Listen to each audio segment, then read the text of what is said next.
Welcome back to episode 34 of the Wash Up Sports podcast. We are your Wash Up Sports hosts, Patrick Quinn, Louis Ortiz, and I'm Bobby Hanscom. Today is Monday, August 26th as we're recording, so here's what we'll be talking about on today's episode. Our NFL division preview rolls on as we get closer to the 2024 NFL season. We already talked about the AFC division and the NFC East last week. Now it's time for maybe the worst division in football, the NFC South. Also recap a little bit of week 0 in college football, and also be discussing some random news in the sports world. And we'll finish the episode with washed up wagers. We'll go over picks from last episode and make 3 new picks for this week. Will this be our last picks of the month? Or I think this was our last picks of the month, yeah, I believe so. Thursday will be our last picks of the month? Oh, yeah, Thursday was our last pick. So we have two more. The fight for last is close, and the fight for first is pretty close as well. So it's going to be an interesting rundown towards the end of the year. Yeah, so let's get into the NFC South. So leading off with last year's standings, we had Tampa Bay at first with a 9-8 record. The Saints also with a 9-8 record. The Falcons with a 7-10 record, and the Panthers coming in last with an abysmal 2-15 record, and not having the number 1 overall pick. Who'd they give the number 1 overall pick to? The Bears. For who? Caleb. Who did the Panthers get in return, though? They got the number 1 pick from the Bears, and who did they draft with that? Bryce Young. Looking like a middle schooler showing up at training camp. That backpack photo was so bad. It was great. It was hilarious, though. Unbelievable. He looked like an incoming freshman at his high school, and his backpack was too big because all the books he had didn't know where his locker was yet, and just walking into school. Tampa was the only team from this division to make the playoffs last year, where they beat the Eagles in the first round. Well, I shouldn't just say beat. They walloped. What was it, like 31 to 9. 31-9. And then they lost in the divisional round to the Lions, 31-23. They actually gave the Lions a pretty competitive game. Yeah. The Buccaneers, towards the halfway point, once they decided to stick with like Baker being their guy, and we'll talk more about the pieces they had, but they really turned themselves around to being a pretty decent football team towards the end of the year. And also, who knows if Dave Canales was the one reason why Baker did it. Because if you think about it, he was with Geno the year before. Geno played great. Then he leaves, goes to Tampa. Geno sucks. Yeah. Comes into Tampa. Baker plays well. It's going to happen now. Is Baker now going to play like shit now because Dave's gone? We'll talk about that later when we get into the new head coaches in this division as well. So yeah, I'll give you guys a quick total over/under for wins for each team this year in this division. The Falcons are over 9.5, over/under 9.5. Tampa is 7.5. The Saints are also 7.5, and for some reason, somehow, the Panthers are 5.5. You just got to think they got to do better than last year, I guess. Yeah, but 4 wins going from 2 to 6, yes, a bit of a stretch. Yeah. Well, we'll go from first place to last place as of last year. So we'll start off with the reigning NFC South champions, the Tampa Bay Buccaneers. Over the offseason, signed Baker Mayfield to a pretty lucrative contract. Nothing crazy in terms of the elite quarterbacks, but he'll be there to stay for at least the next 3 or 4 years. Like we said, offensive coordinator Dave Canales did leave. Now is a head coaching job somewhere else in the division. We're not going to tell you guys yet. We'll be talking about the other team a little bit later. They had the addition of Rashad White. They had the emergence, of Rashad White last year after the kind of Leonard Fournette, is he our guy type situation. And what was the other guy's name that was on that team? From last year? No, 2 years ago, like right before. Gumbawale? The running it was Tampa. Like the two-headed backfield. It was Leonard Fournette and who else? When Brady was still there. I think it was Rashad White. No, it was not. It was not. I know it was not. Producer Zubin? But I will say Rashad White was not very effective last year. Or I shouldn't say effective, but efficient last year. He averaged under 4 yards per carry. So they didn't use him a lot as a running back, though. When he got those screen passes, he was but that's lethal. yards per carry. But what I'm saying is when they got him out in this... Ronald Jones, that's who it was. Oh, Ronald Jones. I do remember him. They've moved on from those two. And now with him as a screen dump down, he's been very, very efficient. Was a touchdown machine out of the backfield as well towards the end of last season. But before we get into all their skill we'll players, also see if with them bringing in Bucky Irving from Oregon to see if that actually slows him down a little. Yeah, which it very well could. It could. But before we get into all the skill players, let's talk more specifically about Baker. Baker's kind of had the ups and downs of his career coming off Heisman Trophy at Oklahoma, number 1 pick by the Browns. One of the best rookie seasons ever. Brought the Browns to the playoffs, won a playoff game. Then it all fell apart for him there. Had a stint in Carolina for a short little bit, had a stint in Los Angeles for a short little bit, and now seems to kind of found his forever home for the immediate future in Tampa Bay. Do we think we're going to see more of what we saw at the end of last year of Baker, or are we going to see more of what we saw kind of Baker as a whole in his career? I feel like it's going to be more of like a Baker as a whole, just because, I mean, he has the weapons around him to do it. Mm-hmm. But I just don't see, like Dave Canales, like we said, Dave Canales is gone, and he has helped him out so much. But we'll see if he can continue doing it without him, because he was a big factor in helping other quarterbacks play, obviously, a lot better. It's definitely a big test the first 3, like I would say, like 3-4 weeks, just seeing how Baker does with this new complete offense. But he does have, like you said, great targets like Godwin. You have Mike Evans. 9 years in a row with 1,000 receptions or 1,000 receiving yards. You have someone that can catch the ball, and that's huge for especially Baker, who loves the fucking. Now, my question for you guys: do you think Mike Evans will repeat his 1,000-yard year this year? I mean, I think it's probably an easy thing for him. It just seems like no matter who his quarterback is. He's gone from Jameis Winston to Tom Brady to Baker Mayfield. Like, he's just flip-flopped all his quarterbacks, and he just seems to always – it's kind of like that Justin Jefferson conversation where it doesn't matter who the quarterback is. He's open. They'll get him the ball. He'll get his yards. My one concern is that Mike Evans isn't getting any younger. Neither is Chris Godwin. Yeah. And so when your 2 star wide receivers are getting up there in age and putting all these mileage on their bodies – they're bound for possibly injuries. Like, nobody wishes on that, like knock on wood, but the older you get, the more reps you see. Like, can he still have the same productivity? It'll be very interesting. Yeah. But I have a question for you guys. Like, what's a good, for the price tag that they put on Baker and the contract they signed, what's a good year for Baker? Like, they need to be challenging to win the NFC South again. They need to make the playoffs. Like, I'd say challenging to win the South again, at least 9 wins. Okay, so over their expected win total. Yeah, I would say yeah. Yes. I feel like they need to with signing him to what they did. So Baker obviously needs to do more for what he did last year, continue what he was doing, especially with the contract. Rachaad White, his production in the running department wasn't the greatest, but out of the backfield it was really, really good. Now, the wide receivers, it seemed like Chris Godwin, towards the end of last year, he had a couple He started injuries. to pick it up again, honestly, because like he came back from that ACL, and at the first half of the season he wasn't he was non-existent. So that's where we talk, and the fact they have K. Dotton as well. You were talking about the stat earlier before we started. I believe the stat was like he has the most snaps ran by a tight end last year. So the person who got the most snaps in the NFL with like receiving wise normally like is obviously held to like a certain standard, but he didn't he only got he was under 40 yards per game. So he was out there every play, just he wasn't contributing in the offense at all. He was more of a blocker or as a decoy. Yeah. The defense, their head coach always does. Todd Bowles does a good job with the defense. He's kind of defensive minded coach. Well, he isn't, but he always seems he'll blitz like every time. He's almost like a Brian Flores with Minnesota. There's no hiding what he wants to do.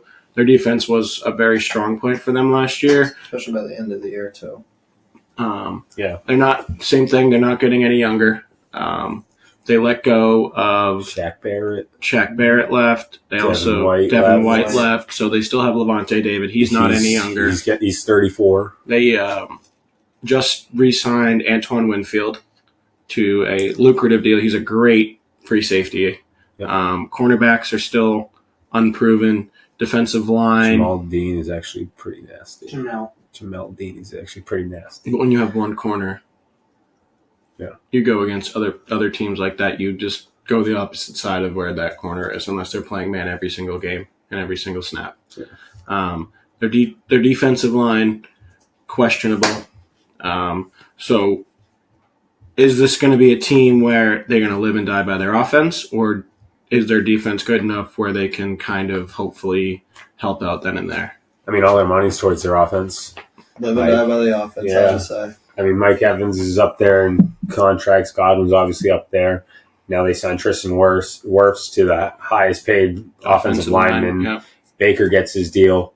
So, I mean, it's all on the offense. So I feel like, the Bucs have to go out there and be in shootouts all the time. Which is going to be interesting because we talked about the offensive coordinator is now not there anymore. Mm-hmm. And he was, I mean, from what we saw, a very key success to that offense going forward. And towards the midway point of that year, they kind of turned it around. And it wasn't they were scoring 14, 17 points a game. They were averaging high 20s, low 30s consistently. So that'll be a big question for them. This team doesn't, excite me. Doesn't blow me out of the water. There's nothing where you're like, oh, the Tampa Bay Buccaneers. But they always seem to be competitive. Yeah. Even when they didn't have Tom Brady, when they had Jameis Winston, they were still competitive. And now with Baker last year, nobody thought the Buccaneers were going to do anything. Everyone thought it was the Saints division or it could have been the Falcons division. And the Buccaneers sneaked in at a 9-8 and then ended up winning a playoff game. So they're definitely going to be competitive, but they don't scare anybody. Yeah. If you're in the NFC, you're not like, oh, we got the Buccaneers this week. Damn. You know what I mean? Yeah. So for their win total now, what would you guys say? 9.5? Would you 7.5. 7.5. Was it 7.5? Oh, I said 9. They have to win 9 this year okay. to be considered. So 7.5. Yeah. Would you guys put them over? Or would you put them under? I don't think their defense is holding up. I would probably say 7. I like them around the 7 or 8 win total. I don't see them as a playoff team this year. I haven't either. I think there's, again, only going to be one team out of the NFC South. We'll talk about who we think that is later. We still have 3 teams to go through. We might have conflicting opinions, but I don't see the Buccaneers as that playoff team. Moving on to the second best team in the NFC South last year, who was just so boring to watch them play last year. I hated watching Derek Carr made me want to rip my eyes out. So for those of you, Say that again, Mike. Watching Derek Carr play made me rip my eyes out. So for those of you who don't know what team Derek Carr is on, he is now on the New Orleans Saints. I know he's a very, very forgettable quarterback. That's true, though. Who knew that he played for the Saints last year? Everybody, was on the Raiders for a while, then made the move to New Orleans last year. And let's just say it didn't go the greatest. Alvin Kamara, here you go. Halfway through the season, fans were calling for Jameis Winston to play, which brings a little bit more excitement and risk factor to the team, where Derek Carr is, like you said, just going to dump it down. Alvin Kamara is going to have 30 to 35 touches a game. Dude, I had Kamara on my fantasy team last year, and there was It was insane. There was probably 5 games last year he had over 10 receptions. Yeah. And I remember one game, I think he had 13 receptions for 33 yards. It was insane. Yeah. So now this is a team where their defense will always be good, in my opinion. With the fact that you still have Cam Jordan on the team, no matter how old he is, he seems to be able to rally the defensive players around him, and they keep them in games. Their offense, though, is a huge question mark. Is Derek Carr going to be your quarterback, right? Is Derek Carr the future? Is he the present even? I mean, I don't know who their backup is. They always... Spencer Rattler. Yeah. So they did... The snake. They drafted Spencer Rattler, who also went from being, oh, this guy's an absolute stud, to getting outplayed by Caleb Williams, lost his starting spot. Then Caleb Williams goes to USC. Spencer Rattler goes to South Carolina. And it's kind of like, where did Spencer Rattler go? Yeah. And so now... Could this guy be the future? Who knows? You never know. Yeah. But right now, the present is Derek Carr. And there's a lot of expectations on Derek Carr, I feel like, because you brought him into the Saints, to be that quarterback following the Drew Brees era. Yeah. And as of last year, he just did not lead up to those expectations. It just didn't seem like him and Olave really had like that connection. Well, let me tell you this. Olave had over 1,100 yards, 1,123. Derek Carr threw for 3,800 yards last year, 25 touchdowns, 8 interceptions. He So was sacked 31 times. that's bad. So almost close to 1/3 of his yards that he threw was going to Chris Olave. Yeah, but I remember watching the games though, Mhm. and like there were so many times where it was like Olave's wide open, Mhm. misses. Just didn't have time Just to get it to him? Or no, just bad throws? straight misses. Yeah. But I will say, like, that offensive line is not very good. Mhm. Like, they need to improve that, and I definitely don't think they did during the offseason. So, No, and then Alvin Kamara, who knows? Like 5 years ago, if you told me Alvin Kamara, I'd be jumping through the roof for him because he's just now, again, getting up there in age, a lot of snaps, was injured on and off last year. I just suspended for the first 4 games last year. Mhm. Or was it 6? I think it was the 4 or first. 6. It was 4, I think. It was one of them. But again, you have an aging Derek Carr, an aging Alvin Kamara. Your 2 stars on the team besides Chris Olave on the offensive side. It's who knows, Yeah. really? Yeah. It's one of those teams where we like the Buccaneers don't blow you out of the water. Going to the Superdome is always an intimidating place just because of the atmosphere, but the team itself Yeah, it's not very good. is not one where could this be a problem.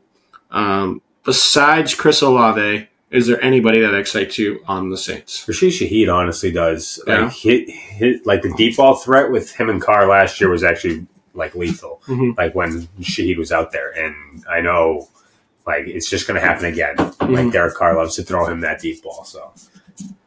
Now, will we see 3rd and 2 on the goal line Taysom Hill time? Will we see the same sort of situation? I've I wouldn't be actually surprised. I actually listened to an interview with Dennis Allen, Yeah. and he said that he's going to use Taysom Hill actually more than he did last year. Jeez, So Louise. Dennis Allen was also one where Saints fans were calling for his job as well. So Dennis Allen also said this offseason that he got asked, like, how's Kendra Miller doing? Mhm. And he goes, I don't know. Hasn't been there. He's just been hurt the whole time. Like, literally said it just like that. And it's just like, dude, you're not going to, like, that's not how you go on. back up You're your not going to get your team, players. that's crazy. Notable departures. I guess you could kind of say, but Michael Thomas Yeah. was really an absolute stud for them for a while. Absolute amazing wide receiver. And then Yeah, it he seems is. like the last 3 years he's played a total of like 8 games with multiple different injuries. Like it seemed like he had like the worst foot injury of his life, and then he had turf toe, and then it's just like he was never on the field. So I guess you could say as like a team morale standpoint that could be like a key departure, but like on the field really doesn't impact the team that much because he was never really out there to begin with. No, this team's pretty much the same team as last year. But like you said earlier about their defense, like Marshawn Lattimore Mm-hmm. is one of the best corners in the league. Yeah. And I know we just talked about the Bucks, but when he lines up with Mike Evans, Mike Evans gets shut the fuck down. Yeah. That's true. So That's going to be their bread and butter. It's going to be, can we force turnovers, get short field position, and then hopefully win a game 14-10 or 17-14? Because the offense doesn't blow you away with productivity and what they could possibly do. yeah, but like I said earlier, they're over under 7.5. I still think that because of this defense, they can hit that over, but they'll be at 8. So they're just, them and Tampa are going to be in the same wavelength of wins. just like last year. Just like last year. Yeah, like we talked about it. There were no real improvements to the team. There were no real downgrades to the team, so they're going to be kind of exactly where they were last year. I like their over. You like the over 7.5? Yeah.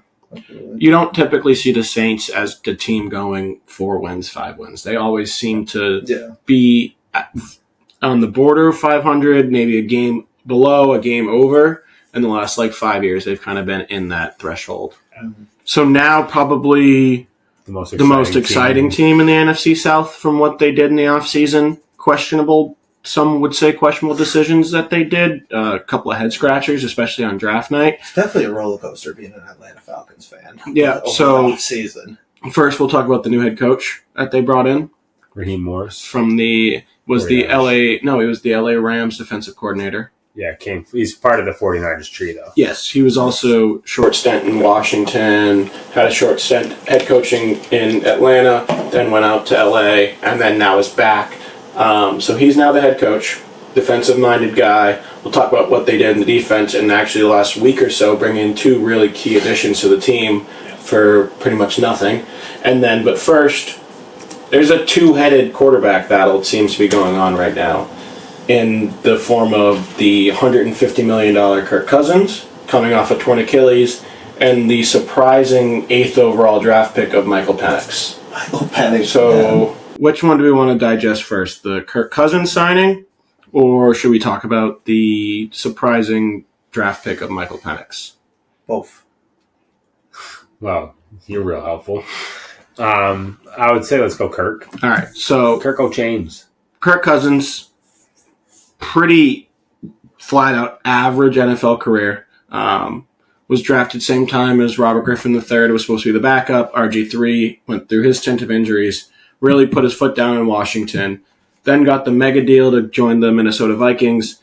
Had some pretty good success in Minnesota, I'd say. Won a couple conference championships with them. Went to the Super Bowl. Minnesota Miracle, man. That was Case Keenum. No, I was talking about when they played the Rams. Case Keenum was the miracle. Yeah. No, I wasn't thinking of that. Yeah. I wasn't thinking of that. Okay. I forget what I'm thinking of. But anyways, go ahead. But went to Minnesota. They were always up at the top, 1 or 2 in that division. Now signs this crazy contract, almost fully guaranteed with Atlanta, but tore his Achilles halfway through the season last year. Rehab's going fine. Everything's pointing towards he'll be ready. Now, this might be the best offense he's had, in my opinion. Yeah, it's definitely up there. With the young Drake London, young Kyle Pitts, young Bijan Robinson, there's so many weapons, and Kirk loves to throw the ball. And And Tyler Algier to the backfield.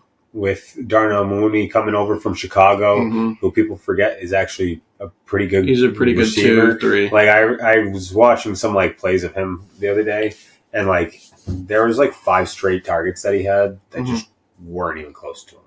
And one was thrown by Taylor Heineke? No, Badgett. Oh, Tyson Bagent. Yeah. He's on Chicago. Yeah. Yeah, so last year's claps. Okay. And he just hummed it way over his head, into the crowd. Yeah. And I was just like, holy shit, dude, he's wide open in the end zone. It's a 20-yard touchdown. He hums it over his head. But yeah, we'll see how he ends up doing coming over. If you looked at Atlanta last year, though, my opinion, kind of like when we talked about the Raiders earlier, they were a quarterback away from being a decent team, especially in the NFC South where there's no super exciting teams. Yep. They have that quarterback now, in my opinion. Yeah. You look at Kyle Pitts and the productivity he's had in the last 2 years he's been in the league. He's a 1,000-yard receiver as a rookie. He hasn't done shit since. It's been goose egg. Drake London could be a stud in the league. Bijan obviously was great last year because all they did was run the ball. But when they went from Marcus Mariota to Taylor Heineke, so I know how many carries Bijan had inside the 10? how many? 10. Really? All last year. That's it. Because I went to Tyler Algier. Because he would go Tyler Algier, or he would do some fucking Cordell Patterson, Wildcat. Oh, yeah. Cordell. He'd Cordell. fucking throw it to Jonnu Smith, dude. Because Arthur Smith was a fucking dickhead. And now, get the fuck out of here. Artie Smith is now with the Pittsburgh Steelers. And now look at how that offense is going. Yeah, that'll He should go work for his dad. His dad is the CEO of FedEx, so that does help. But I said it. do you think Kirk is going to thrive in this offense? Oh, absolutely, dude. I'm excited. I'm excited for this team. I don't think there's a doubt. I feel like this is Kirk. This is Kirk's territory. I've been so high on Kyle Pitts this offseason. He finally has a quarterback. Look what Kirk did with Hawkinson. I know. Like, that was always great. Now when Kirk has weapons, he does really, really as long well. as he's healthy. Yes. Like 100%. Like those injuries are tough. The thing that's good is that he ain't a mobile quarterback. Well, Yeah, so then that is true. He's now, one of those oldies. Yeah. It's like just get in the pocket and just throw it out. Yeah. So now, perfect way to spin zone all of this. Will he be healthy for week 1? Yeah. Yes. I think you think he'll be ready to go? I don't think Penix is going to play at all this year. So now it's week 3. Not going the greatest. Kirk's still rehabbing or whatever. Is he going to see the field? I don't think Penix comes on. No. I don't think Penix plays at all this year. I think we kind of touched upon it like during the draft too, where it's like it was a head scratcher move for sure. Definitely a head scratcher, but I think the Falcons are just looking into the future here, and they see this quarterback. Even though they gave this Kirk a bag, but like, who knows? We might not even see Penix in 2 years. But that's my problem. Yeah. Penix isn't very Penix is young. 25. He's 25 years old now, so the first time he sees the field, he's 27, 28. Yeah. It's almost like the Trey Lance situation. God, he looks terrible. I mean, the Cowboys just cut him. Hey, they cut him. 5 picks, Did they? 2 fumbles. Jerry Jones said after the game said he wasn't going. Yeah, he wasn't going to get cut. He cut him. That's crazy. I'm pretty sure I read somewhere where he was cut today. But that's the similar situation. Trey Lance, top 5 pick. Not even top 5, top 3. Yeah, well, but even worse. Then now it's Brock Purdy's team. Could this be the same thing where Kirk Cousins does well for 3 years and Michael Penix is 28, not seeing the field? Where does his future go now? Especially with all the injuries he had. Yeah. Multiple knee injuries. Couple torn ACLs. Transfers from Indiana to Washington. Has an unbelievable 1 year. And now he's drafted 8 overall. Doesn't even play in the preseason. I think he played 2 drives in the preseason and then nothing else. Really? That was it? I didn't see any of him playing. Was it just Heineke? It was really a lot of Taylor Heineke. Yeah. Kirk didn't play at all, obviously, but Michael Penix, I think, played week 1 of the preseason for like 2 drives, and then Raheem Morris came out and said, "We've seen all we need to see of him. We don't need to see any more of him." That's crazy. But yeah, running backs, Bijan, 2nd year now, new coordinator, new offense, more of a throwing offense with a quarterback than actually throw. Drake London, Kyle Pitts, Darnell Mooney will be very happy about that. This offense is exciting. Yep. I definitely think this offense is exciting. Now, the defense just got a lot better. A lot better. First one, more importantly, trading for Matthew Judon, who only giving up a 3rd rounder. Yep. Only give up a That's 3rd, insane. but also got a 5th back, I believe, or a And he 7th. keeps his I red think it was sleeve. a 7th. I think they traded Judon in the 7th for a 3rd. And Judon's come out and said, I didn't play last year. This is a brand new team. I'm not going to require a new contract. Which is crazy because he wasn't going to play for us without getting a new contract. Because the Patriots knew what they knew what they were going to get out of him. They've already seen him do it. So who knows, muddy waters there, whatever. He's gone. He's now in Atlanta. That shores up their outside tackle, outside defensive ends, or he can even play the linebacker position. And then, let's just go out and get maybe one of the best safeties that just for some reason was still a free agent in Justin Simmons for a 1-year deal. Add him with A.J. Terrell, who's also a disgusting cornerback. Jesse Bates as the other safety there. Yeah, their DBs are great. They have a very exciting defense, and now their offense just got a lot better with the addition of Kirk Cousins. This team is very, very exciting. And it all just comes down to health. We talked about it. Can Kirk Cousins stay healthy? Can Bijan Robinson stay healthy? Can Judon stay healthy now? Yeah. This team, in my opinion, has probably the easiest chance of winning this division. Yep. In terms of the other teams that are in the division. It's now just can they put the pieces together? Yeah. Now the line is set at 9.5. I'd say they win like 11. What's their schedule? Can we pull it up here? Yeah. Week 1 Okay, thanks. at home At home against the Steelers. Could win that. Week Should 2 win that. in Philly. Loss. Tough game. At home against the Chiefs. Loss. Home against the Saints. Win. Home against the Bucks. Win. Away in Carolina. Win. Home against the Seahawks. Win. Away in Tampa Bay. Win. They could lose that Toss game. up. We'll give them a loss there. Cowboys. Loss. Depends on Not at Cowboys. It's It's at at home. I'd It's a say That'll be a that good game. in New Orleans. Win. In Denver. Win. Home against the Chargers. Win. In Minnesota. Win. In Las Vegas. Could be a loss. Home against the Giants. Win. And then these are flex games. Yeah, so they Don't can know be. the day or time yet. They can change the date or Okay. time. At Washington, Win. and then home against the Panthers. Win. So that's 12 wins right there with a couple toss-ups. So 9.5 can definitely be an over there. I like it. I like the over too. Yeah. Even before we went through it, I love was the gonna over say for the Falcons. This is definitely a big season for them. Where if they're not winning the NFC South, they had a absolute dumpster fire of a team, in my opinion. Yeah. With just everything we talked about, with the additions, with the studs they have on offense that have been there and have been waiting for a quarterback that can get them the football. Yeah. There's really nobody like Kirk Cousins will give you turnovers, but he'll also give you 4 touchdowns and 350 yards a game. Yeah. Exactly. So if you're an Atlanta fan, you're excited.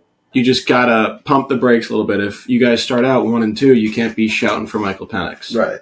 Also, exactly, because like what happened with the Vikings last year, they started 0-3. Yeah. And then towards the end, they started coming Same thing with the Raiders last year. Then Kurt. Then Kurt hurt his Yeah, Achilles. well, same thing with the Raiders last year. They started like 1-4, fired their head coach, and almost made the playoffs. Yep. So they got to pump the brakes and trust that. Like I said, I think this might be the best offense that Kirk Cousins has. Yep. Which I mean, that's up for debate. I mean, Jefferson, Addison, and Hawkinson is up there, unbelievable. But Drake London, Kyle Pitts, Darnell Mooney, and Bijan Robinson, also Tyler Algier, I think is very close second, or it could be tied for first there. Absolutely. Yeah, on paper it should work. And now, The Let's dog flip- shit of a team. Let's flip it from the most exciting exciting team to to probably the most just boring team, dog water. the Carolina Panthers. Good God. They suck. Oh, man. Let's just put it right into it. brother, this guy stinks! New head coach, Dave Canales, former offensive coordinator of the Tampa Bay Buccaneers, is now the head coach of the Carolina Panthers. Boy, does he have a lot of work to do. Might be one of the worst, if Is he not the the head worst. coach? Dave Canales? Yes. Why do I think that he's just the OC over there? Why, Bobby? He's the head coach. Okay. I promise you. It's fine. You're right. Yeah. He's the head coach. Yeah, go ahead. Could have been one of the worst number 1 overall pick displays in their first year we've seen in a while. Going 2-15 is what the Panthers went. Taking Especially with the Bryce success Young. that CJ Stroud had in his first year, taking the team to the playoffs after everybody thought they'd be one of the worst teams in football. But yeah, I mean, let's start with Bryce Young. Wait. 2,800 passing yards, 11 touchdowns, 10 interceptions, sacked 62 times. Oh my God. Averaged 179.8 yards per game. Oh, so my awful. God. Not even 200 yards passing, dude. That's terrible. The Ravens did that in rushing. Wow. Where do we even he's got to do better. He has to. I think it's so low, like the ceiling. Is But so I don't low think it for him, can be. it can- Like he's the you number can one only go overall. up, He's the man. number 1 overall pick. You know, like say he was a 3rd round pick or That's a something like different story. that. He was the number 1 overall pick, and you look at Houston, and they picked C.J. Stroud 2, and look where they are. Houston is now a Super Bowl contender. The Panthers are lucky if they win 5 games this year. Oh, Runner's 5.5. So yeah, I don't I believe that. Bryce Young has to do better. They didn't do much. They went out and got him weapons. If you're calling Deontay Johnson a weapon. Deontay Johnson's one of the best slot receivers in football right now. Right. Slot? The Steelers gave him away for a fucking bag of socks. Yeah, because they said, hey, we're going to get Ayuk, and then they fumbled that. They didn't want him. He didn't want to be there. You wanted to go to Pittsburgh. No, Deontay Johnson didn't want to be in Pittsburgh. Yeah. If you remember last year, he wasn't getting in piles for scrums, fumbles. He just was... That was Pickens. That was also Deontay Johnson. Deontay Johnson and the coaching staff had a very big issue with each other. He was dropping balls. They easily let him go. They did not want him there, and now he's stuck in Carolina. So I'm thinking Adam... Okay, I'll say that. But I'm saying Adam Thielen... Deontay Johnson. Xavier Legette. I'm taking Deontay Johnson over Adam Thielen, and look what Adam Thielen did last year. And Deontay Johnson's better than him. Adam Thielen had a decent year. That's what I'm saying. And Deontay's better than Adam Thielen. I don't know. And Xavier Legette, they brought him in, he's a rookie. Listen, it's one of those teams, again, where they're not exciting. No, they're not exciting at all. They're going to be the worst team in this division again. It's the Panthers. They're definitely not. They got rid of their best defensive player in Brian Burns. Give them to your sorry team. They got a third. I believe the Rams 2 years ago were going to give them 2 first-round picks for him, and they didn't take it. And then now they got a third-round pick, and now Brian Burns is gone. So their defense just got worse. Bryce Young... They drafted a running back who tore his ACL in week 8 of last year, week 9 of last year. Probably is not going to play till week 4 or 5. Miles Sanders, I don't love Miles Sanders. No. He's Chuba Hubbard's decent, but I don't love Miles Sanders. No, I don't think they do either. O-line's not good. We just said he gave up 62. They got 62 sacks on Bryce Young last year. Yeah, it probably has a lot to do with him being a young quarterback as well. But also, your offensive line has to have some accountability there. Yeah. You bring in the head coach, who's never had any head coaching experience, was an offensive coordinator on a very well-built team in Tampa from quarterback, running back, wide receivers, offensive line. And then, like I said the year before, too, with the Seahawks, with the same thing. Same thing. Great running back, good wide receiver, and a great head coach in Pete Carroll, who but now it's his show, not even mentioning the owner, who's breathing on everybody's neck for results. He needs to relax. It's just, Carolina is an absolute dumpster fire. It's a very sad thing to see. And we talk about quarterbacks being placed in the right spots and good things happening. Bryce Young could not have been put in a worse spot. No. Yeah, but you know, you want to talk about it, they go, you get. man. Ever since Cam Newton, that place has just gone downhill. Yeah. Literally, though. Yeah. You think Chuba will go for 1,000 yards rushing this year? No, it's like a three-headed back. Dude, no, what's going to happen is Miles Sanders barely going to see the field. Chuba's going to start the year playing fine for the first 8 weeks. Then Jonathan Brooks is going to come in, and then he's going to be the lead back. And then he's going to end up with 700 yards. Last year. Dude, what, 902? 902. Yeah, you ain't getting that this year. He was also the number one half for more than half the year as well. It just depends on Jonathan Brooks' rehab. Yeah. They said right now it's hoping week 4 or 5, but that's with no preseason, no training camp, just going right into it. Maybe. Huh? Is that a rookie? Yeah, from Texas. And I always say, the year after they tear their ACL, they're always not there yet. It always is the year after that. Yeah. So next year, he's going to be fucking gross. But this year, I don't think it's he's going to just do shit. how quickly can he get himself going if he's back week 6? What is that, 10 snaps? Yeah. Then week 7's 20, and then when is he ready to go to be the lead back?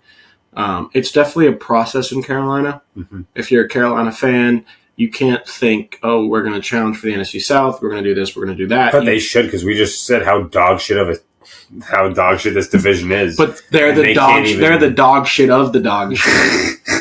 It's that's the problem. They're the dog shit of the dog shit. Yeah, no, that's fair. There's dog shit, and then there's the Carolina Panthers, which is a dog shits on top of that dog shit, and then you're the bottom of the dog shit.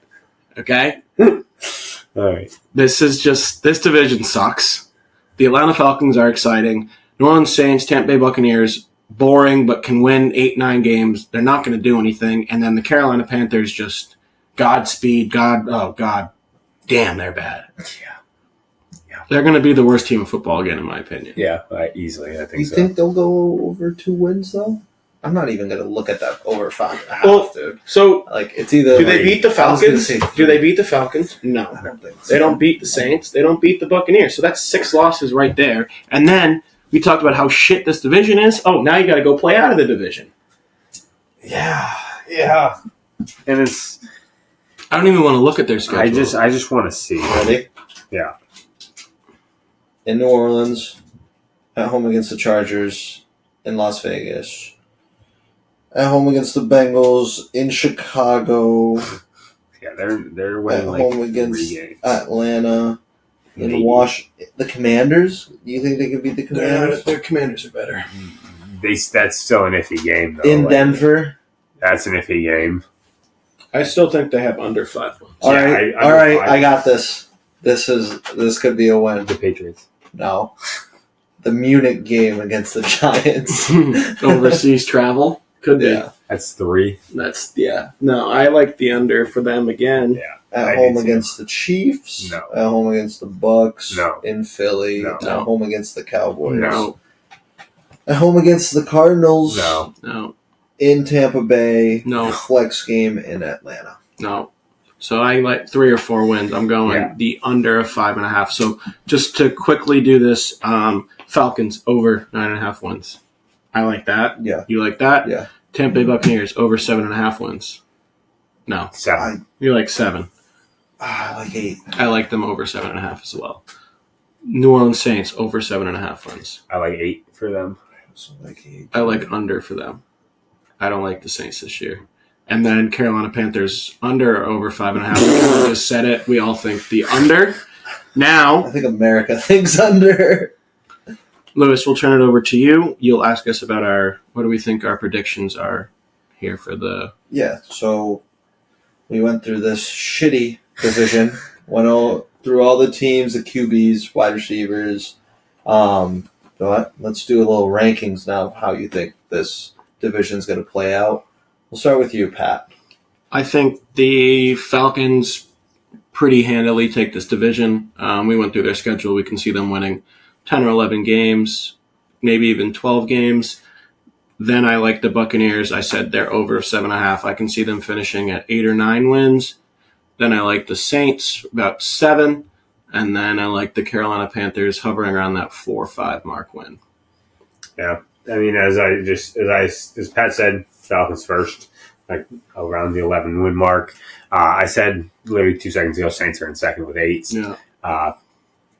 Tampa third with like 7. 6 or 7, yeah. And then the Panthers with like 3 or 4. For me, I have the Falcons. I think we all agree that the Falcons will take this division and be making the playoffs. Mm-hmm. Other than that, it's always a toss. It's just going to be a toss-up between the Bucks and the Saints. Saints. But I would say Bucks second, Saints third, and then, the Panthers. Does anybody else besides the Falcons make the playoffs? No. Just one and done in this division. I don't believe. So, Bill, you want to tell us All right, who we're so talking about? now we're done with the previews for the AFC along with the NFC East and South. So later this week, we'll talk about the NFC Let's do the NFC North. North. We'll do Sure. NFC North. We'll do NFC North. North. I Very- was going to say West. So Very exciting. North is The NFC North is exciting.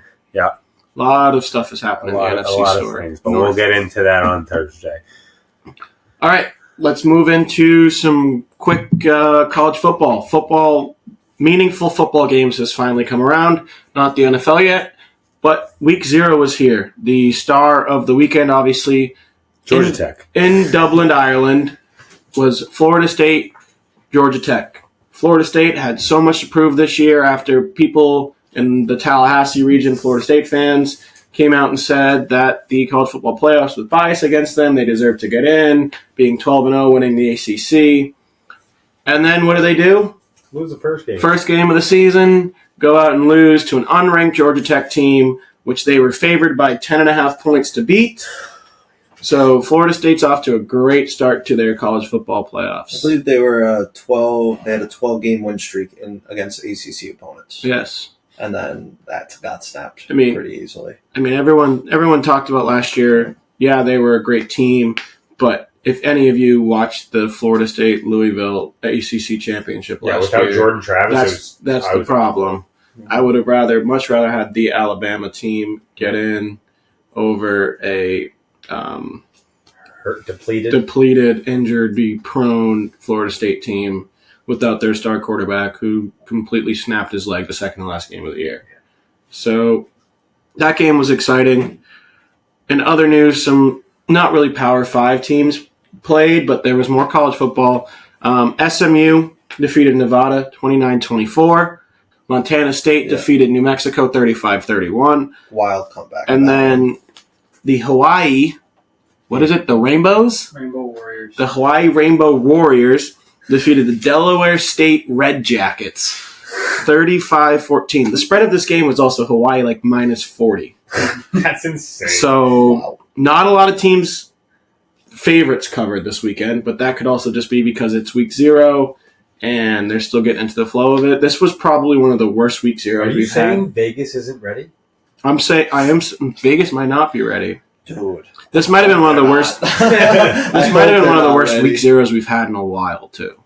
Normally, week 0 you get a couple good matchups. Yeah, there was no. There was, that obviously the Florida State Georgia Tech game but that's piqued your interest The New because Mexico Montana State game wasn't bad. yeah, But the thing is that New Mexico State just did not score. Mexico State was up State 31-14 yeah.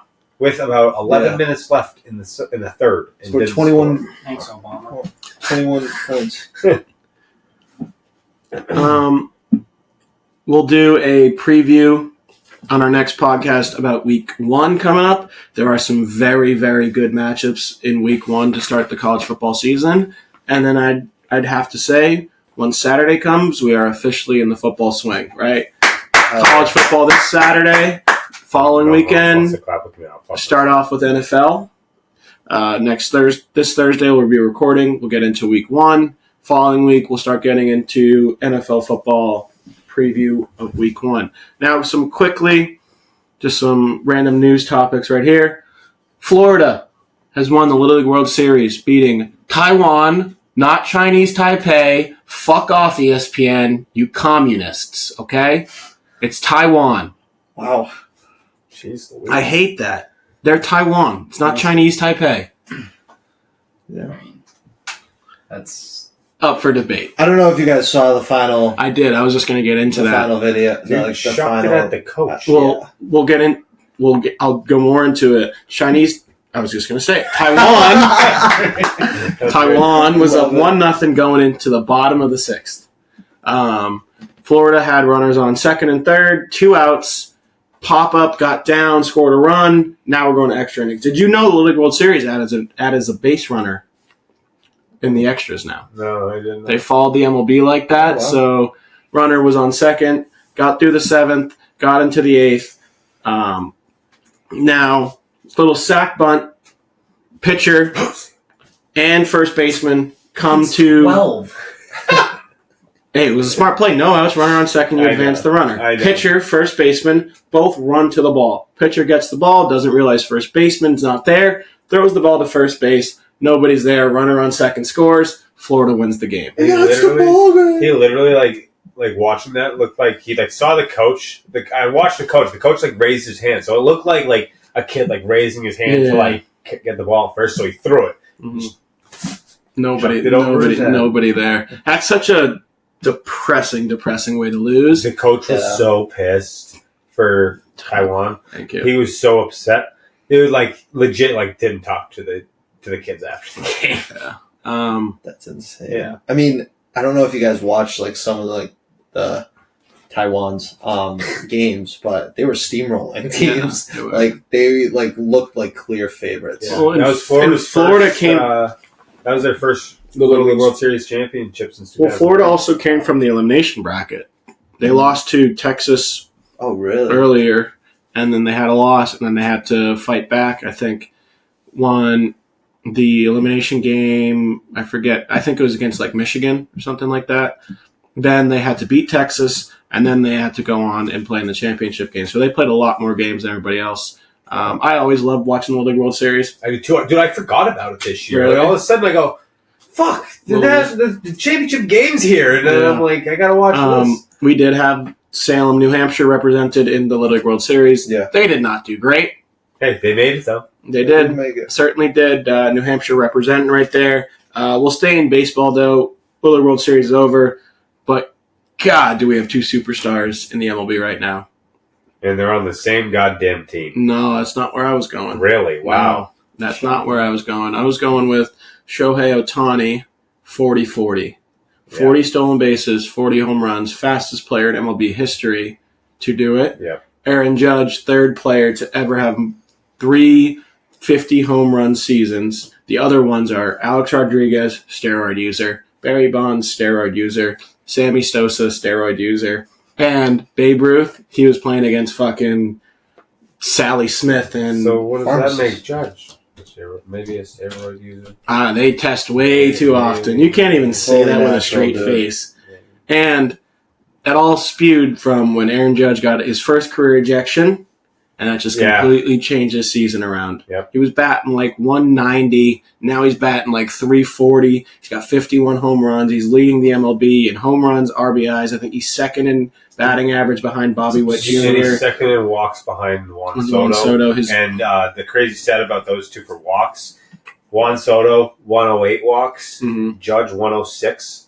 Third place is Gunnar Henderson with 69. Really? That's a huge That discrepancy. difference Yeah. between those guys is Yeah. insane. That's insane. Also, to stay on the topic, we talked about Juan Soto. The Yankees faithful were cheering, "Please stay, Soto." Soto came out afterwards and said, "Got to talk to Cashman about it." So, if Juan Soto does not stay for a Yankee for a while, that stadium might burn to the ground. I actually Um, agree with that. And Yeah. some other crazy news. Zach, could you actually pull this up for me right now? Angel Reese might have the worst field goal percentage I've layup, ever dude? seen in my life. The social media world is going crazy, posting her 12 points and 25 rebounds, but they ignore the fact that she shoots like 3 for 30 12. for 18 every single game. And there was a stat I was looking at. It's like inside 5 feet, she has the worst percentage in the WNBA, and it's not even close. She has a worse shooting percentage than Jonte Porter. And he was trying to miss. I saw that tweet. We don't know if that's accurate. We don't know if that's accurate. It but might be, though. can you look up the Angel Reese's like field goal percentage for me? 38.7%. Good Lord! And she shoots. What's Jonte Porter's? What did she go last week? She had, I think it was like She was 14 points and like 22 rebounds. This is her last few games. Last 5. 4 for 16, 3 for 12, 8 for 16, 4 for 13, 4 for 14. Good Before Lord! that, 5 for 10, 4 for 10, 3 for 13, 5 for 17. And yeah. Oh my! And she takes the clips on Twitter are just The unbelievable. breakaway layup, and she goes, miss. She tries to airball finger roll dude. it. Porter was 40%. That's atrocious. The best one for me was she missed a layup, got a rebound, missed a layup, got another rebound, made it, and then she hit the too small on the way down the court. I'm like, oh my god! My thing is like, you're playing basketball, and like true basketball, you miss 2 layups, like, and you come down with it. benched, bro. No, not that. Kick it out. If you look at the clips, they're all open. They're Yeah. all open around the yeah. 3, and she just fucking throws anything up. And you want to know what's crazy? She had 90 overall in this year's 2K. How is this chick 90? Speaking of that, we could actually quickly talk about 2K. The final 2K ratings have been released.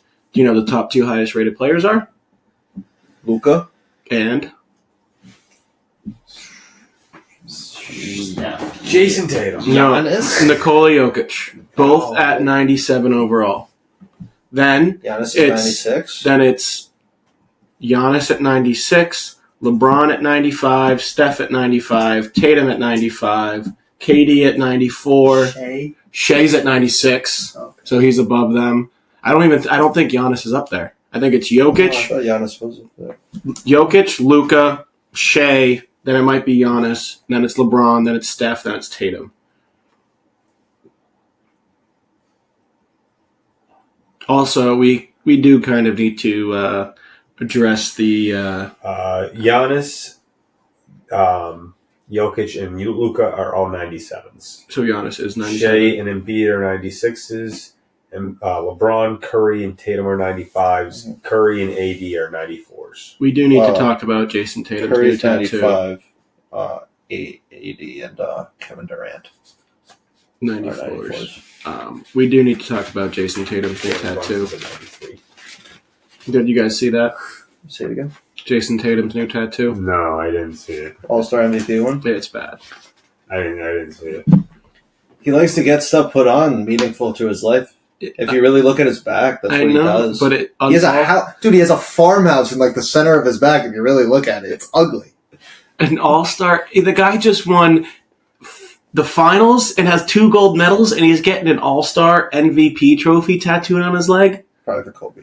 It's called the Kobe Bryant Trophy, Yeah. but like, come on. I love Tatum, but you can't be getting. Who the fuck cares about an all-star MVP trophy? Maybe he'll get a freaking... Hey, he scored the most points in an All-Star game. Yeah. It was meaningful. I guess. I really I'm guess. being very biased, but I mean, I'm trying to keep myself as neutral as possible. it's ugly as hell. I'm I'll just tell you like, that, but come on, man. I also love it. That one is just unbelievable for me. All right. Now, moving over into football. Yeah. CeeDee Lamb, 4 Bad. years, $138 million. Thank you, Jerry Jones. $38 million signing bonus. Yeah, that's crazy. Brandon Ayuk still without a contract. Jamar Chase did show up to practice yesterday, though. Finally. Walkthrough, though. It's was, okay. Was it's not. better than nothing. Trent Williams is still out of practice. Do we know what's going on in Pittsburgh? Who's going to be there day one yet? They have still not End said of the work anything. week. End of the work week, Yeah. they'll find out. Bo Nix has been named starting quarterback for the Denver Broncos. Yep. Um, Jaden Daniels, starting quarterback of the Commanders. Commanders, yep. Do we want to talk about the elevator incident quickly? You can go. I don't really know really much of it. so. No. I just know they got stuck in an elevator. 12. Everyone else was sweating, and Jalen and Justin Herbert had a shirt on still. His 12 Chargers players plus a former Charger legend's wife, who now does broadcasting for the Chargers, were stuck in the elevator for 3 hours in Dallas. The police had to come. The firefighters had to come, open up the elevator. No, excuse me. They had to climb through the ceiling to get out of the elevator to then get to a floor. Yeah, it was an absolute shit show. And then Jim Harbaugh had a great speech where he's like, I wish I was on the elevator with them. What a great bonding moment that would have been with the boys. Everyone was just telling me how hard Justin Herbert was and how strong of a leader he was. He kept everybody intact. And the quote he used was, everyone was dripping sweat and Herbert just had a little bit of moisture in his hair. And everyone had their shirts off except for him. Wait, you say Chargers players? Yeah. How, like, linemen? Like, Just how'd 12 they fit Chargers. up that shoe? Just 12 Chargers players. They didn't specify who was in the... Yeah. The only one they specified was Justin Herbert. I mean, kind of a slow week for random sports stuff. The U.S. Open's starting, obviously. Always a pretty cool event. Coco Gauff earlier looked like she was struggling a little bit. I didn't see that. I was watching it while I was at a bar. I mean, for soccer players, Prem just kind of started. Prem just started again. Like all club teams, club seasons have kind of kicked off. Did now. we speak on Pochettino joining the U.S.? I don't think we have. No. I mean, we could... You haven't been here. I was here last week. I was here last Thursday. I'm kidding, buddy. I love you. Mention it. We could quickly talk about that. Probably the biggest American news we've seen in a while towards U.S. soccer. Mauricio Pochettino, formerly Spurs, Tottenham Hotspur's coach, and Chelsea, brought Tottenham to a Champions League final.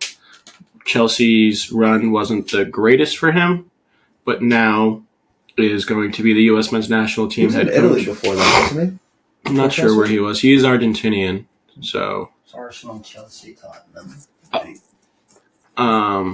wasn't Tottenham was a great time for him. Chelsea was not so much of a great time for him, but now getting a big coach with European experience that's kind of outside of the U.S. soccer pool could benefit us. So the project is for him to be the head coach for the 2026 World Cup, which is in the United States. Quickly just talk with you, Lou, about this. Bobby, you can just I'm just reading. sit over there. Are you excited about this move? I'm actually really excited. I just don't know. Like, I'm surprised how they got him. I don't know really how they got him, but I mean, if you're a USA fan, you're excited about him coming in. Absolutely. It'll be very, because in terms of like, not to like degrade the former coaches of the U.S., but like the Bruce Arians and the Greg Berhalters, like the only soccer they knew was the MLS. Like Bruce Arians was a legendary MLS coach. What? Bruce Arians, like the Tampa Bay Buccaneers head coach?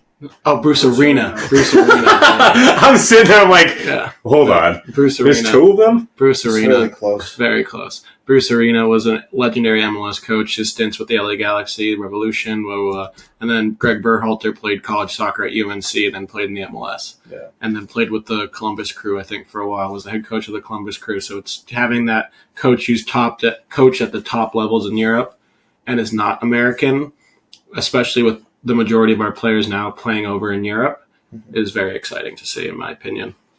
All right, so to finish up the episode, we have washed up wagers. So here's a quick recap from last episode.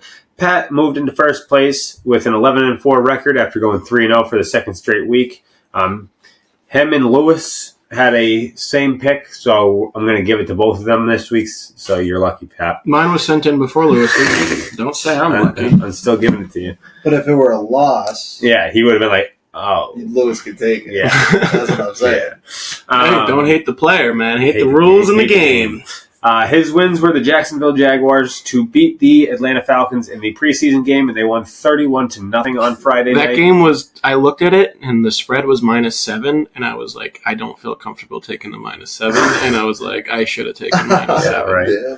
But it's just like that line for a preseason game is just stupid. I mean, then again, like the Falcons didn't play anybody, and then the Jags literally played everybody. I think Evan Ingram had like 2 touchdowns. That's hilarious. I'm sure you like that, Lou.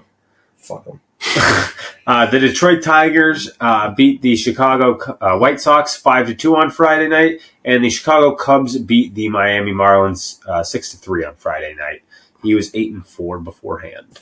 I am in second place with a 10-5 record after going 2-1 last episode. I was also 8-4 last week.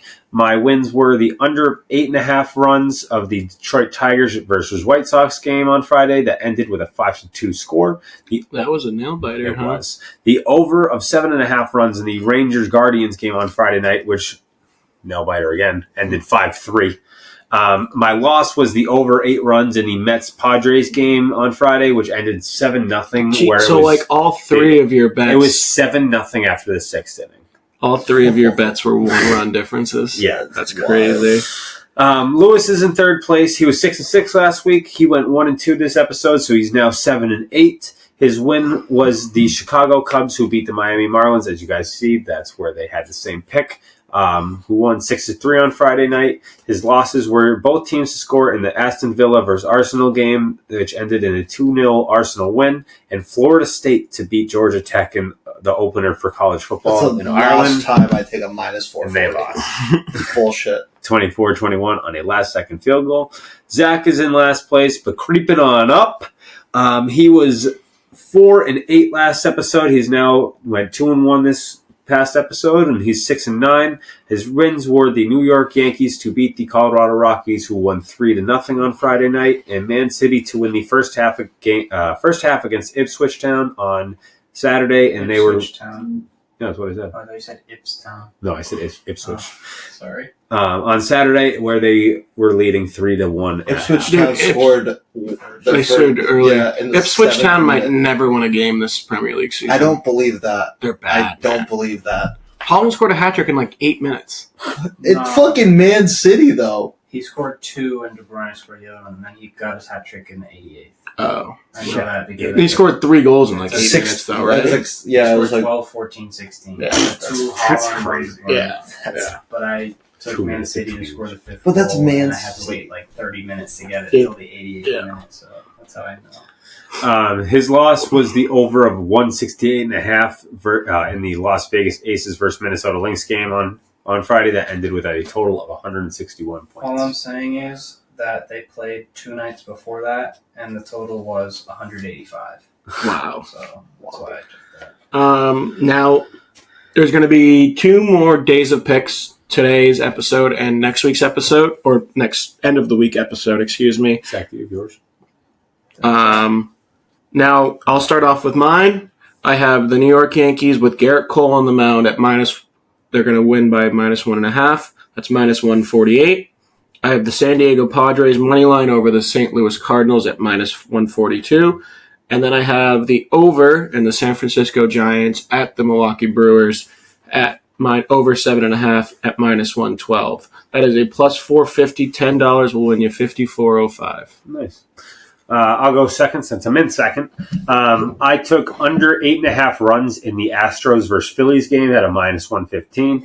I have over 9 runs in the Yankees Nationals game tomorrow at a -102. And I have over 8 runs in the Braves versus Twins game tomorrow for a -115. 3 together is plus 190 or plus 592. $10 for 69.22. I have Stefanos Tsitsipas in the U.S. Open tomorrow against Thanasi Kokonikas. Ooh. That's all I'm saying. Did a pretty good- you did a pretty good job with that. It took me. Oh, you have no idea. He was just saying it over and over in his In my head. head, dude. I also took Barcelona money line tomorrow. They're at home against Vallecano at a -145, and then tomorrow I have the Houston Astros money line at a plus 120 with Verlander on the mound. Versus the Phillies. Okay. With Zach Wheeler on the bump. So plus 406, $10 wins you 50.68. You want to just read mine? Yeah, sure. Thanks. I don't have yours. I got it. Wait, how do you have it? Because you sent It's it? on the Maybe your phone just sucks. For producer Zach, mode. he has Felix Agu Aliassime. OJ Aliassime. Felix Oju Aliassime versus Jakob Mensik in the U.S. Open at a -330. He has Tommy Paul over Lorenzo Sonego, -425. And he has Ben Shelton versus Roberto Bautista Agut, -330. Zell's picking all the heavy favorites right here, trying to get out of last place. $10, plus 109 odds. Plus 109 odds. It's crazy. $10 to win you $20.97.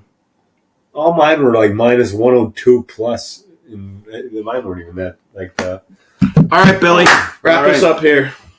Thank you, everybody, for watching episode 34. If you do actually watch of the Wash Up Sports podcast, we release new episodes every Tuesday and Friday on YouTube and Spotify. Like this video, subscribe to our channel, and follow us on Instagram, Twitter, and TikTok. Our usernames for those can be found in the description below. Thanks for watching, and as always, Stay washed.